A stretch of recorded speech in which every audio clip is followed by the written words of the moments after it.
శ్రీనివాసాయ మంగళం. విశాఖపట్నం వాస్తవ్యులు మహారాజ్ శ్రీ కుమార్ శ్రీనివాస్ సంగీత దంపతుల ఏకైక పుత్రిగా చిరంజీవి లక్ష్మీ సౌభాగ్యవతి అనీషా కీర్తిని విశాఖపట్నం శ్రీహరిపురం వాస్తవ్యులు శ్రీమతి శ్రీ లాడి శ్రీనివాసరావు సునీత దంపతుల ఏకైక కుమారుడు చిరంజీవి దిలీప్ కుమార్ ఇచ్చి వివాహం జరిపించటకు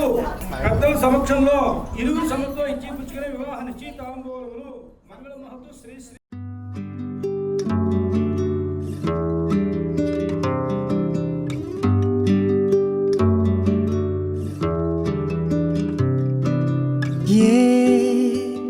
కవితలను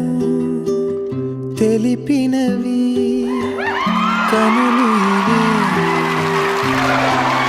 నా ఎదసడిలో శృతిగతిని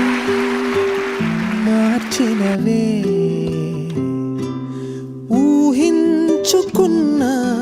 జన్మాలు వేలు నీతో క్షణమే చాలు కదలాడెనే కలలా నిజం కరిగించకే సమయాన్నిలా లోలోనని మౌనాలని పలికించవే